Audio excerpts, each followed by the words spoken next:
Hello, my dear menopausal marvels. I am so happy to see you again. I just love our routine of getting together at this time each week. These lessons have become a part of the rhythm of our lives, and they prevent you from falling into a non-productive rut of denial and ignorance, while also teaching you all sorts of new things that deepen the ruts in your brain and make you smarter. If you hadn't guessed, this video is all about the effects of rhythms, routines, and ruts for preventing Alzheimer's. I've alluded to all three of these things in many of the preceding videos, and I'm sure you've recognized their individual significance with regard to each topic. But today, I want to give you more of the big picture depicting the overall impact they have on your brain and Alzheimer's disease. So this is video number 270. The Alzheimer's unit began with video 236. If you've watched them all in order, this one will really help you put them all together and connect a bunch of dots. You will treat yourself to a great big aha moment. If you haven't watched them all in order, you will not be connecting many dots, and you will cheat yourself of the menopause education you deserve. All of chapter 33 in my book, both first edition and second edition, is on Alzheimer's. But once again, this material is unique to this video in this format. The reason this video is so important is because it goes to the issue of themes that come up again and again. Anytime something is recurrent in terms of how it affects your risk of or ability to prevent a disease, it becomes a theme, and themes are very powerful. They empower you to make a single principle work for you in many ways. You can use a single principle to accomplish many different things. So let's talk about the three themes of rhythms, routines, and ruts in terms of how they can help you prevent Alzheimer's. I call the themes of rhythms, routines, and ruts the 3 R's. I sure do like to group things by letter, don't I? In this Alzheimer unit, I have already introduced you to the 4 S's, and now I'm teaching you about the 3 R's. So let's organize this by addressing each of the 3 R's separately. The first R is rhythms. Rhythms refer to circadian rhythms. Circadian rhythms are all the things your body does on a daily basis in response to hormones, light, digestive processes, etc. And it's important because just about everything every animal does is a result of its individual circadian rhythms. In many ways, you are the result of your circadian rhythms. Now, you know that I like to go back to basics when I teach, and the most basic things on earth are other animals and human babies. You can learn a lot by watching other animals and human babies. They all have a very basic existence that is an absolute and direct result of their circadian rhythms. And they are all a function of Mother Nature. All animals have a typical cycle of waking and sleeping, eating and digesting, exercising and resting. And all animals adhere to and obey these rhythms except human adults. Humans are the only animals that ignore their circadian rhythms. So humans turn what are supposed to be good rhythms into bad rhythms. Somehow, we have the idea that because of our so-called higher intelligence, that we can defy the laws of Mother Nature and disrupt our rhythms. So we adjust everything to our liking so that we can have the crazy, frenetic lives that we have created for ourselves. When it comes to our sleep rhythm, we ignore our own body's cues for when we should go to sleep and wake up.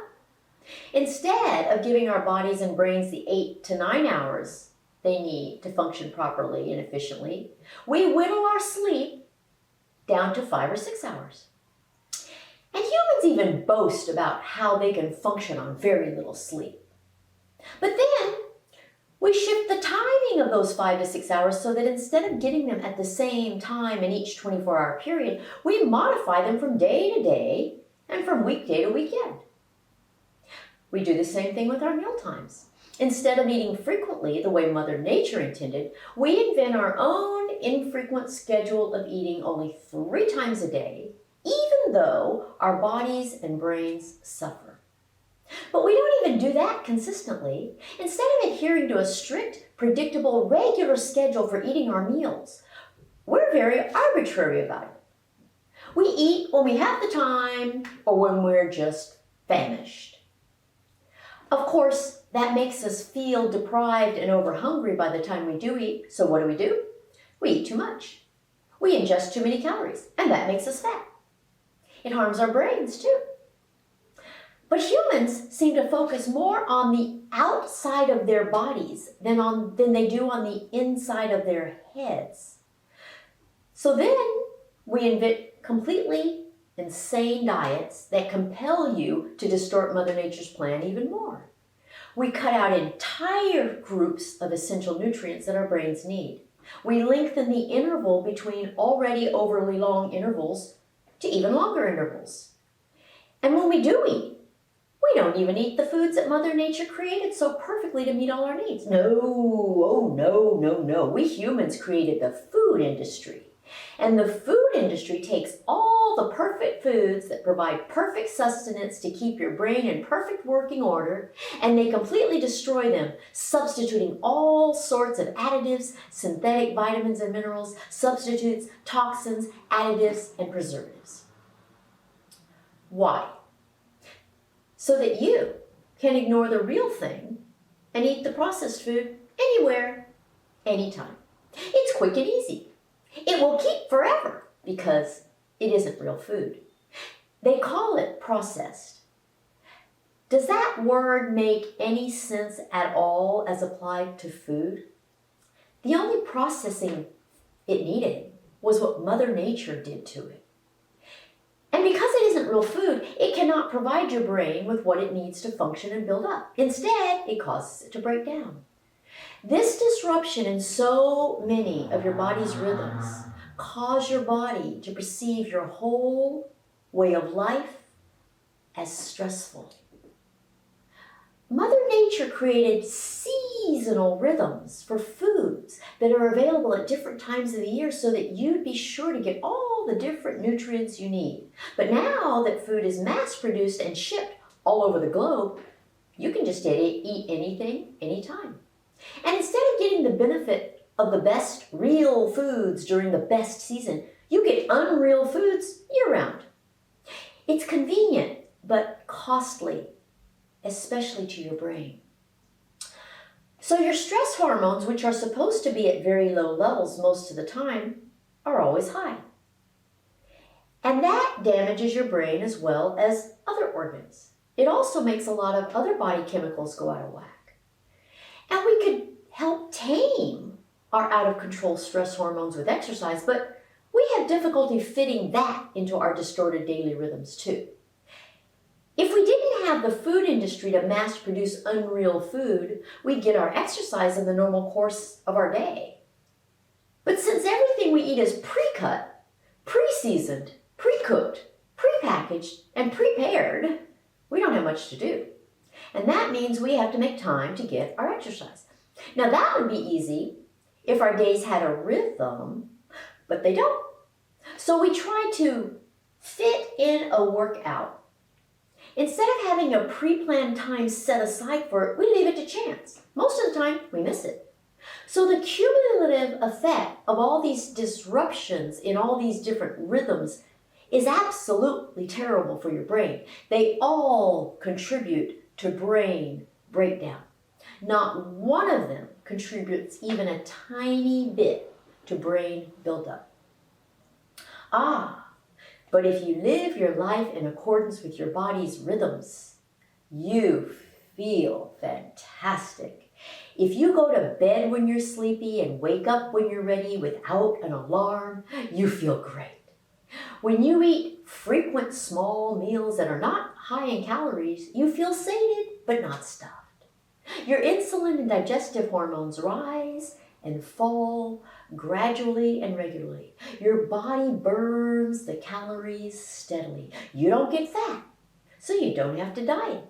Your body stays calm and keeps your stress hormones low. And when you eat real food, your body and brain know that it's real food.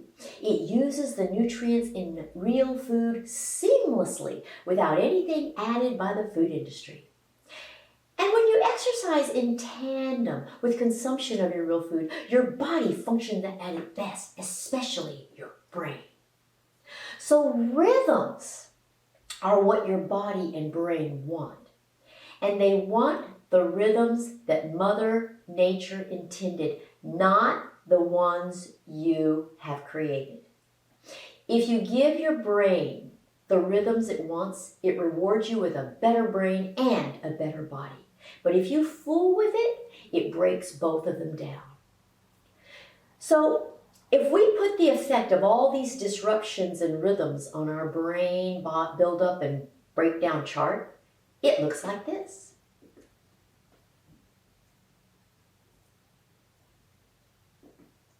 You see that all disruptions in your body's rhythms contribute to brain breakdown, and all contributions to your body's rhythms contribute to brain buildup. Now we'll move on to routines. I talked a lot about routines in the videos on lifestyle options for preventing Alzheimer's, and you learn that routines can be good or bad depending on their function in your life. So let's talk about the good and the bad separately. And I'll start with the bad, since they are the ones you have to work at overcoming if you want any chance at all of preventing Alzheimer's through lifestyle measures. You can blame your brain for your tendency to adopt bad routines, and that's because your brain is inherently lazy. It loves the easiest and most mindless way of doing things. So your brain is its own enemy. It makes you love the things that come easily to you and hate the things that are difficult for you. And that makes you spend your time sticking to the old, familiar, and easy things that constitute your comfort zone. And because adults don't like to look or feel inept, we stay within those comfort zones for the entirety of our adult lives. That makes us look competent, feel smart, and perform well. But only at the same old things over and over again. What our brains hate is anything that's new, different, or difficult. Those are the things that are so hard for you that they make you feel like your brain is about to explode. They're the subjects you hated in school. They're the huge, long-term, intense efforts that require complete focus and dedication, like learning a new language or learning to play an instrument. They're the things you did as a kid. As a kid, you probably looked and felt inept much of the time. It was all part of being a kid and learning new things. But you don't like to feel that way now, so you avoid it. And you do so by staying firmly within your comfort zone. You just do the same things the same way, year after year, in the same place, with the same people. And it feels good. It feels so good and is so automatic that you hardly have to focus at all in order to do anything anymore. You think you can multitask. Nothing you do seems that difficult. So you incorporate a bunch of distractions into your life. The distractions further negate your need or ability to focus. But hey, if you're not learning anything new, you don't need to focus. And you are under the delusion that all is fine in your little comfort zone of familiarity, distraction, and ease. But not to your brain, because all the while, your brain is disappearing. Keeping your brain and preventing Alzheimer's takes challenging it with all the stuff you hate that is outside your comfort zone and makes you feel like a complete idiot. So the question is, are you willing to do that for the sake of saving your brain? But on the flip side, there are good routines. All the routines that you adopt in accordance with your circadian rhythms are good. Going to bed at the same time every night, waking up at the same time every morning, eating meals frequently and at the same time every day, routinely eating fresh foods, fresh real foods instead of processed unreal foods, exercising at the same time every day, having regular social interactions with your friends, organizing your life so that you don't forget things that cause you stress, or employing routines as a means of reducing stress. These are all things that offer predictability and regularity to your body and brain in a way that enhances their function. See the difference? The more bad routines you can avoid and the more good routines you can adopt, the better your brain will be and the better you will prevent Alzheimer's. Now, some people think of the good routines as boring. They prefer spontaneity and serendipity. They like the excitement of the unknown. Well, if that's your preference, enjoy your lack of routine while you can, because when it contributes to Alzheimer's, you won't have the choice to choose. Here's our chart with marks for bad routines and good routines. You already know what it's going to look like, don't you? And now for the third R, ruts. As with rhythms and routines, there are good ruts and bad ruts. Or more appropriately, there are brain ruts, which are good, and life ruts, which are bad. Let's start with the bad ruts again. Life ruts. Bad ruts are the patterns in your life that prevent you from functioning at your best, looking your best, feeling your best, or thinking your best. They are all associated with stagnation. Stagnation is the opposite of growth. In other words, they are the opposite of brain buildup.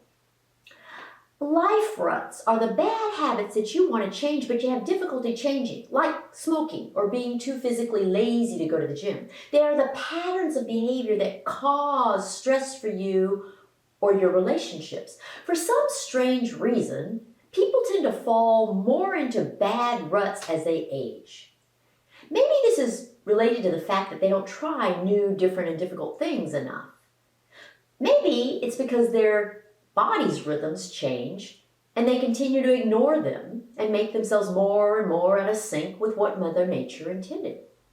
Whatever the reason, bad ruts induce you to do all the wrong things for your brain. They inhibit your willingness to get outside of your comfort zone, learn new, different, and difficult things, exercise, socialize with others, and cook your own real food.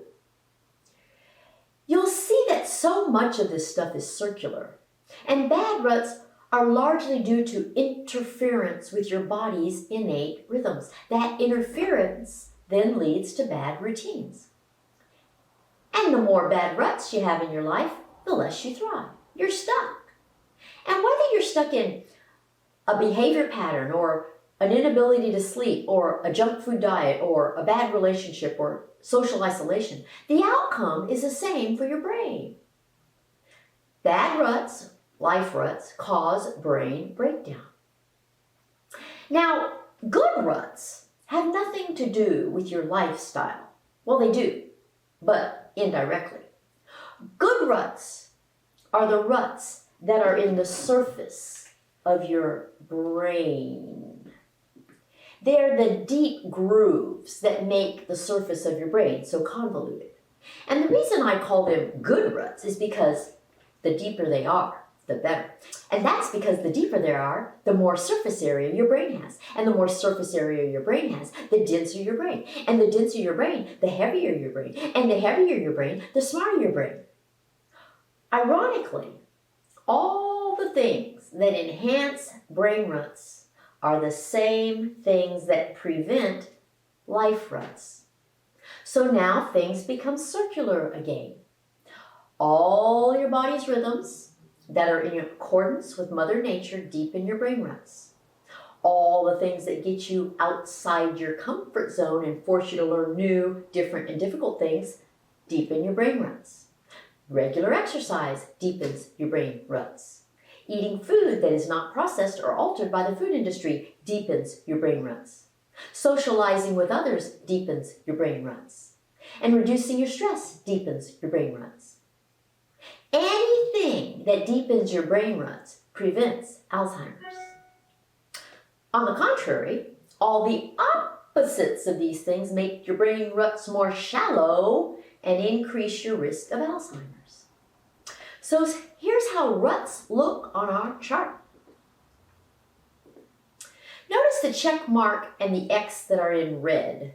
They are red because this chart of brain buildup and brain breakdown has a column that is dedicated specifically to brain ruts. That shows you how important they are.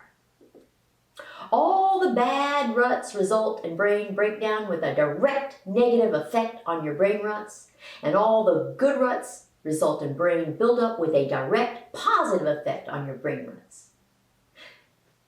Do you see how all these things really affect one another in a very circular, interconnected manner? This is why I wanted to give you a separate video on just the 3 R's. They alone have a lot to do with your ability to prevent Alzheimer's. If you were to demonstrate this graphically, it would look something like this. The direction of each wheel impacts the direction of the next wheel. Everything you do to one R affects the other R's. So do not minimize the importance of the 3 R's. The key is to maximize your good rhythms, routines, and ruts while minimizing your bad counter rhythms, routines, and ruts. If you're an early bird with your greatest energy in the morning and you get into the routine of exercising in a variety of different ways every morning, that's good. You are using your natural rhythm to habitually do something that builds up your brain. Conversely, if you're a night owl with your greatest energy in the afternoon, but you wake up early and you get into the rut of telling yourself you'll routinely exercise in the afternoon, but you never do because you're in a rut of being too behind on things to carve out the time for exercise, that's bad. The more your natural rhythms match your variety-filled routines, the more brain ruts you'll have. And the more you fight your natural rhythms, resist productive routines, or get into ruts, the fewer brain ruts you'll have. All right, I've now given you multiple videos on your diet and lifestyle options for preventing Alzheimer's, and that means it's time to move on to the vitamin, mineral, and supplement options. So that's what I'll do in the next video. You know that you can always schedule a consultation with me. All you have to do is go to menopausetailor.me, which is my website. You can also follow me on Facebook, Twitter, or Instagram if you wish, and I wish you'd subscribe if you haven't already. See you next week. Bye.